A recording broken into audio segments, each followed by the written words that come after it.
Welcome back. Last summer's hurricane season was one of the busiest on record. In August, Katrina ravaged New Orleans and the Gulf Coast. Scenes of poor, mostly black residents waiting for help to arrive became a lightning rod for critics of the Bush administration. Thomas Sowell is critical of the relief effort too, but not in the way you might think. The Congress is just as a down payment after Katrina, I think, appropriated something like $60 billion, more to come. What's the effect of a disaster relief, and is it really avoidable? Well, politically it may not be at the moment, but that's one of the signs of degeneration. At one time it was avoidable. It wasn't expected the federal government would come in and bail you out. I mean, there are insurance companies. The effect of disaster relief is that people locate in dangerous places that they wouldn't locate in if they had to pay for it themselves. If you didn't have this disaster relief, people would, one, buy insurance, and the cost of that insurance would cause them to relocate away from dangerous places. There'll be less property damage and fewer people killed. I think that's desirable. Well, now you live in a dangerous place because you're right on the earthquake fault. Yes. Is that the way you'd react? You'd buy a lot more insurance? And either that or move. But if the earthquake comes, I don't think I have a right to ask people, you know, living in the Rocky Mountains to pay for rebuilding my house.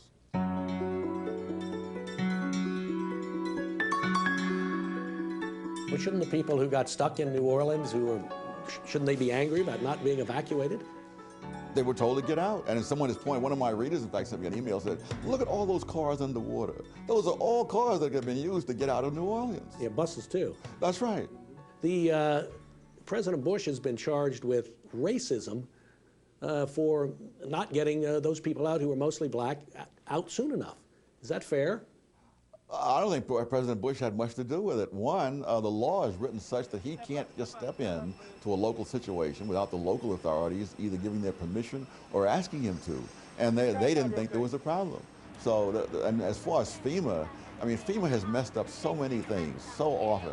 I call them an equal opportunity bungler. I mean, you know, you could be as white as the driven snow and they will bungle the disaster. So is there no racism there? Well, I'm happy to see the evidence of it if there is, but they've bungled with white people, they've bungled with black people. What about the mayor and the governor? Well, you know, they were the ones who had the initiative. I mean, they had the initiative to ask Bush to do this or that. He couldn't move without them.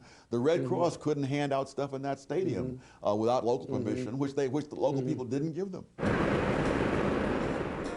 Though the hurricane's devastating winds struck the Gulf Coast, their effect reverberated throughout our energy-sensitive economy, too, fueling what some in the media had already been calling an oil crisis.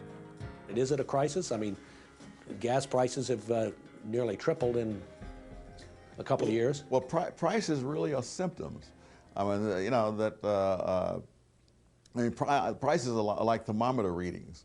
You know, and you're not going to solve someone's problem if they have a fever and you put the thermometer into cold water. That's not going to solve their problem. People think that if you can control the prices, that's going to do something. All it's going to do is cut off the supply. It's going to reduce the supply, so you're going to be worse off than before. So what would you do about high prices now? I would drill for more gasoline. I would build more refineries. And if I were in politics, I'd be voted out of office. Well, in the short run, what would you do? I mean, there are even Republican governors and Republican politicians who are saying we have to put a lid on the price. Well, I've often said that Democrats are the only reason to vote for Republicans. So you would basically do nothing in the short run? Oh, I would try to increase the supply. In other words, what the high price tells you is there isn't enough gasoline. Well, then make some more then. Drill for some more oil, build some more refineries, and that's how you deal with it. You know, that doesn't get you more gasoline in the short run, though. Nothing will get you more gasoline in the short run. It's something like a decade elapses from the time you start drilling for oil, looking for oil, to the time the actual gas comes out of the pump.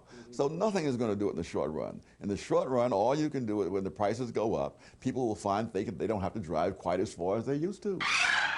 When we return, the war on terrorism and the Patriot Act go under Sowell's microscope. People don't want to believe that benefits have costs. They would love to be able to stop the terrorists without having to inconvenience anybody. But unfortunately, that's not the world we live in.